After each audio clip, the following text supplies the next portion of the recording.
Bismillah wa salatu wa salamu ala rasulillah wa ala alihi wa sahbihi ajma'in. Thumma amma ba'd. So we have covered until the definition of tahur water and how water are divided into three types according to the author of this book. And we have also looked into a bit how other scholars say that no, in reality water is just of two types. طيب. So now we are going to enter into a discussion where the author rahimahullah, he is going to tell us that this tahur water that we just defined, that the author just defined in the lines that came before these lines, he's going to discuss different scenarios of tahur water. Yani, he's going to tell us that if tahur water is changed due to X, then the ruling will be this. And he will tell us, and then if the tahur water is changed due to Y, then the ruling will be this. And if it is changed due to Z, then the ruling will be this. Okay? So this is where we are going to look into, and we will try to understand them in great detail. So firstly, let's just understand what the author is trying to tell us. And then we look more into it, bi'idhnillah. So the author is saying, فَإِن تَغَيَّرَ, if it is changed, who is changed? Yani if tahur water is changed, he'll tell us two situations. If tahur water is changed by these two situations, then what is going to happen? So he's telling us that if it is changed by number one, something that is insoluble, that does not dissolve. He says if it changes بغير ممازج, yani something that is insoluble, does not dissolve. Example, كقطع كافور, like a chunk of kafur, or yani oil, if it changed due to mixing with such things, or if it changes due to mixing with, he says أو بملح مائع, or it changes due to mixing with yani sea salt. Then he says, or if this tahur water is sukhina bi najisin, is heated with something that is impure. In all of the situations. So if it changes due to mixing with something that is not soluble, that does not dissolve, or due to mixing with sea salt, or due to being heated with something that is impure, the author rahimahullah is saying then this is makruh. Yani this tahur water, using it for tahara, he's giving the ruling that it is makruh. Then he's saying wa in taghayyara, and if it is changed بمخفه, due to due to this water being stored for a prolonged time, and because of it being stagnant and being in a place for a long time, if it changes, if its color, taste or smell changes due to this, he says أو بما يشق صون الماء عنه من نابت فيه وورق شجر. He says, or if it changes due to something that is hard to avoid the water from, like algae, or tree leaves of the tree, things like that. If it falls on the water and the water changes, so if for this reason, he says, or أو بمجاورة ميتة, or due to being in proximity with a dead animal or something that is dead. So a dead animal, it is not inside the water, but it is near the water body, hence the smell passes on to it a bit. Okay, and he says, or if it is heated with the sun or something that is pure. Now he's putting the hukum, he's saying lam yukrah, it is not makruh.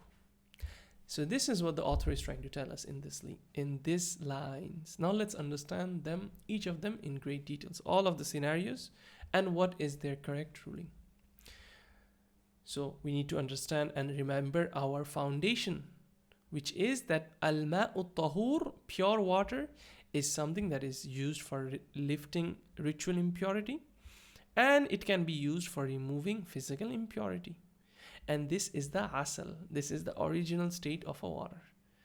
And now we're going to discuss about this water when various things mix with it, what happens. And even though this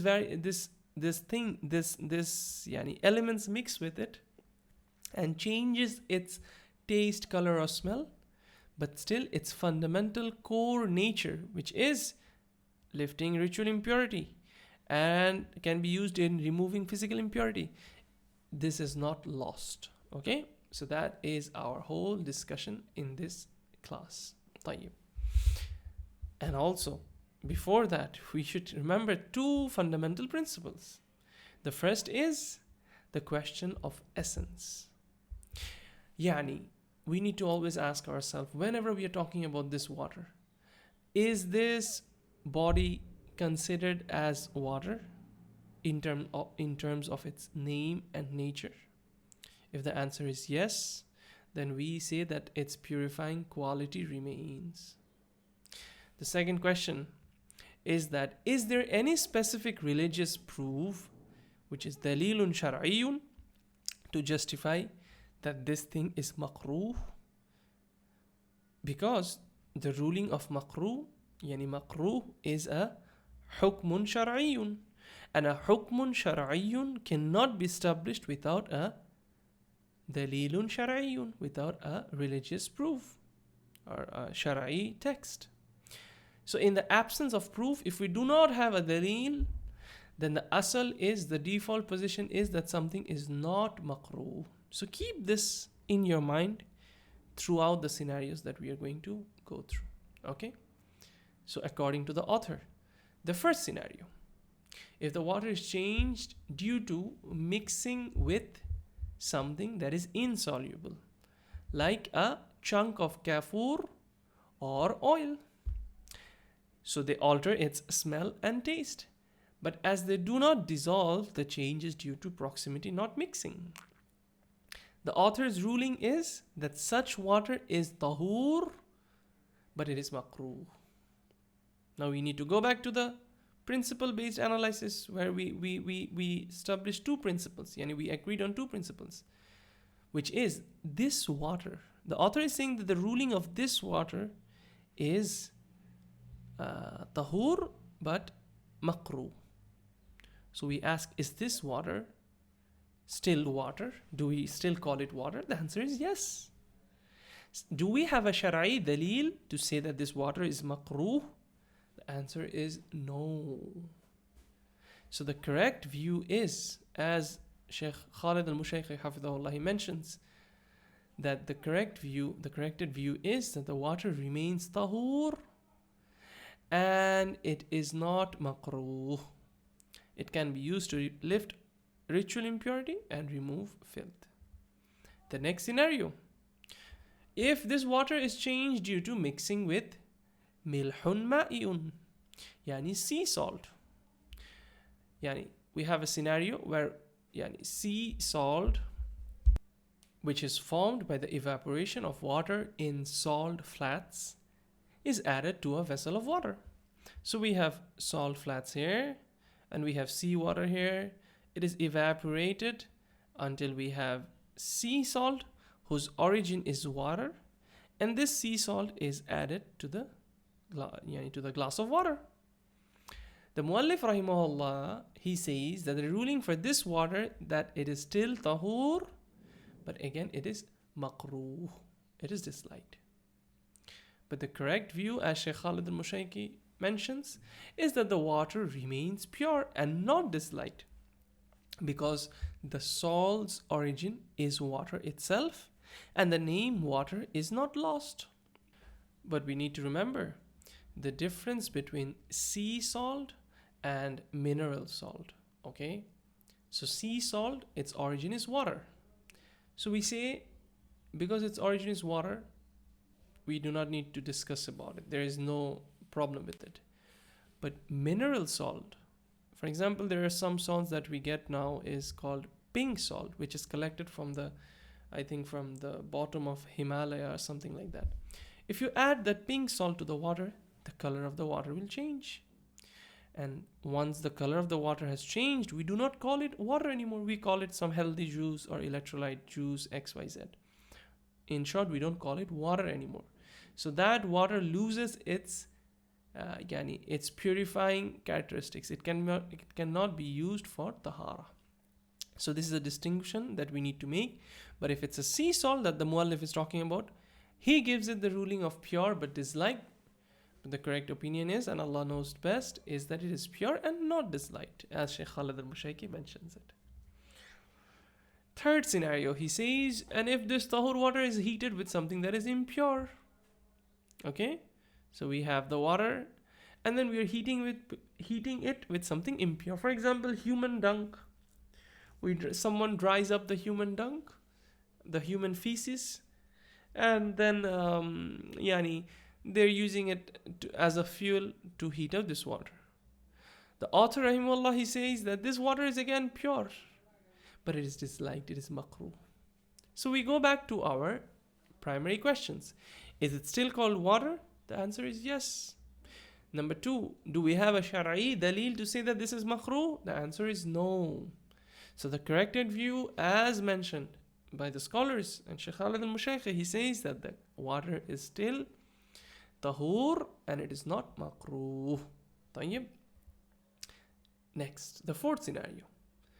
He says, and if the water has changed due to bimuqthihi, due to prolonged standing, in this pot, this water has been stored for a long time. And due to that, its color has changed, its smell has changed, maybe its taste has also changed. Tayyib. And then the second scenario is, or this water, this body of water, it has changed its color or its taste or its smell due to these leaves falling on it or this algae that is under the ground. And it is very difficult for us to avoid these things from this water. Then the author, rahimahullah, he says that both of this water, they are pure and they are not disliked. They are not makruh. And this is what we agree as well. Because the underlying principle is that they are still called water, and we do not have a shar'i dalil to say that these are makruh. Tayyib. Next. Sixth scenario. أو بمجاورة ميتة, or if it comes in a proximity. Like for example, a water is located next to a dead animal such as a sheep. So the water's smell, due to this, the water's smell or taste change due to the proximity of the carcass. But no part of the carcass has entered the water. What is the ruling? The ruling that this water is also tahoor and it is not makruh.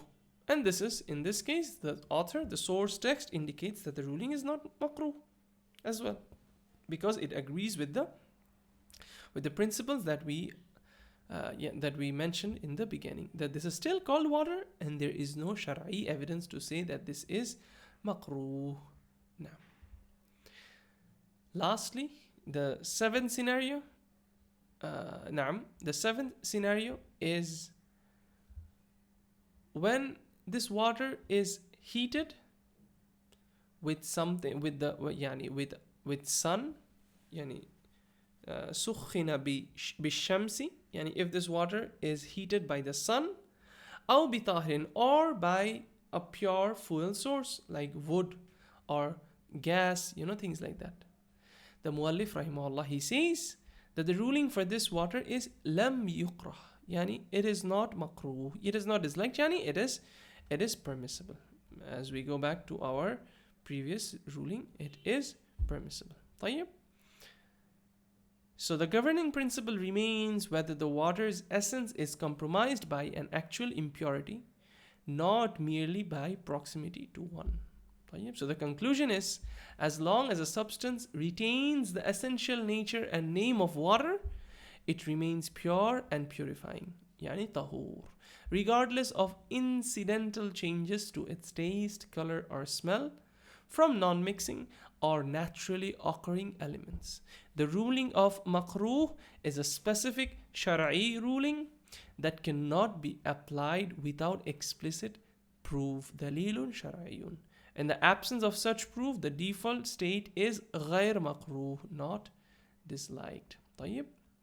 So as a summary, mixing with something, yani non-mixing substance, the author says that the ruling is it is tahoor but makruh. The correct, inshallah, and Allah knows best, is that it is tahoor and غير makruh. طيب. Watery salt or sea salt, it is tahoor. The author says that it is tahoor and makruh. We say that no, it's tahoor and not makruh. Heated with impure substance, the Muallif rahimahullah says it is again makruh, but the correct opinion is, inshallah, that it is not makruh. Prolonged standing, he says it's not makruh, and it is agreed upon that it is not makruh. Unavoidable elements like leaves and algae, we say it is not makruh and it is tahoor, and the author mentions that as well. Lastly, proximity to a dead animal carcass, the author Muallif rahimahullah says that it is tahoor and not makruh, and we agree to that as well. طيب. So lastly, again, just reading the matan for you for the last time so that you understand everything by now, بإذن.